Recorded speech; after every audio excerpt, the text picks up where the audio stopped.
ਅਸਲਾਮੁਅਲੈकुम ਦੋਸਤੋ, ਇਹ main carpet road ਇਹ ਮੇਰੇ ਦੋਸਤਾਂ ਦੇ ਸਾਹਮਣੇ।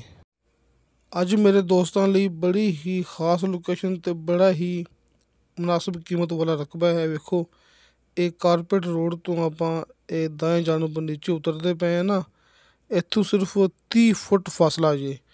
ਮੈਂ ਗੱਲ ਕਰਦਾ ਪਿਆ ਇਸ ਕਾਰਪੇਟ ਰੋਡ ਤੋਂ ਸਿਰਫ 30 ਫੁੱਟ ਨੀਚੇ ਉਤਰਨਾ ਹੈ। यानी क्या वेखो, ये बिल्कुल सामने अपनी ज़मीन शुरू हो गई जी।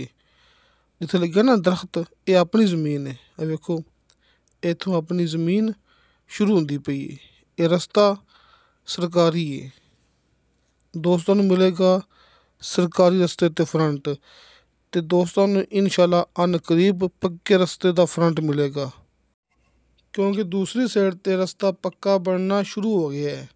अन करीब इंशाल्लाह मेरे दोस्तों नूं पक्के रोड ते 2000 फुट फ्रंट मिलेगा।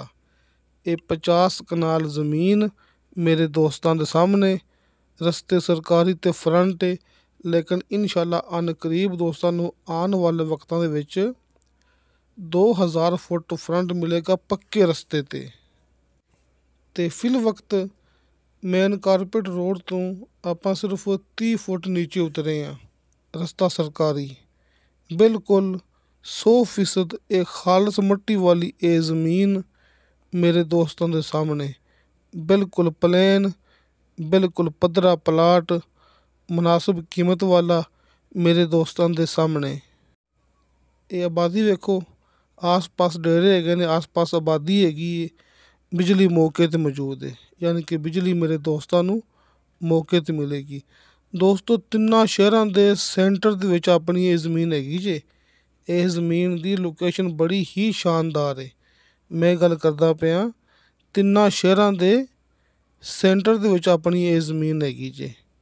दोस्तों, ये तहसीलो ज़िला चकवाल का इलाका है, ज़िला भी चकवाल, तहसील भी चकवाल।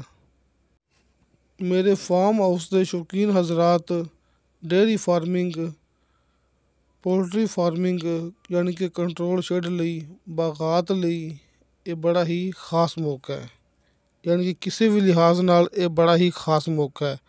ज़राअत, बागात एंड फार्मिंग ते सब तो बेस्ट फार्मिंग। दोस्तों, रजिस्ट्री इंतकाल शुदा कंप्यूटराइज रिकॉर्ड शुदा ये मौका मेरे दोस्तों के सामने। ये 50 कनाल ज़मीन का एक मालक है, यानी कि मालकीती ये ज़मीन है, एक बंदे ने देने ने बयान।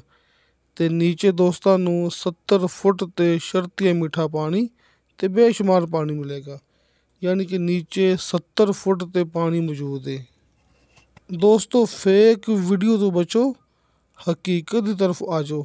हकीकत मेरे दोस्तों के सामने, हल्के फुल्के बयाने ते मेरे दोस्तों नूं मिलेगा मुकम्मल कब्ज़ा।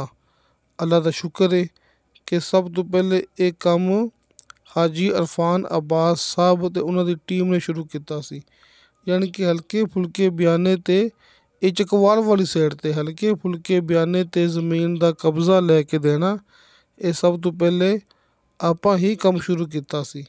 लिहाजा हल्के फुल्के बयाने ते मेरे दोस्तों नूं मिलेगा मुकम्मल कब्ज़ा। ते दोस्तों, वैसे तो 50 कनाल ज़मीन है, लेकिन तुसी इहदे विचों 30 कनाल ज़मीन भी ले सकदे जे, यानी कि तुसी इहदे विचों 30 कनाल ज़मीन भी ले सकदे जे। दोस्तों, गल इस तरह करदे हुंदे आ ताकि मेरे पख्तून भाई भी अपनी गलबात समझ सकन। ते दोस्तों, 50 कनाल ज़मीन, इस ज़मीन की डिमांड की है मालक ने फी कनाल 4 लाख रुपया। 4 लाख रुपया फी कनाल इस ज़मीन की डिमांड। सामने स्क्रीन ते दोस्तों नूं हाजी अरफान अब्बास साहब दे दोवें नंबर मिल गए होणगे, कॉल एंड व्हाट्सअप नंबर। जिवें तुहानूं दोस्तों नूं आसानी लगे तुसीं उवें राबता करना जे।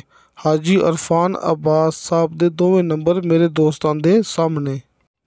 हर वीडियो के नीचे डिस्क्रिप्शन दे विच मेरा ज़ाती यानी कि अब्दुल वाहिद का व्हाट्सअप नंबर लग्या हुंदा जे। तुसीं वॉइस मैसेज करोगे, चैट करोगे, तुहानूं फौरन उहदी रिप्लाई मिलेगी। लेकिन दोस्तों, नो कॉल, क्योंकि कॉल एंड व्हाट्सअप नंबर हाजी अरफान अब्बास साहब दे मेरे दोस्तों के सामने। दोस्तों हाजी अरफान अब्बास साहब जड़ा के नाम है एतमाद दा। ते दोस्तों इंशाअल्लाह ताला बशर्ते ज़िंदगी बाफजले खुदा मिलांगे अगली वीडियो ते। अल्लाह हाफिज़।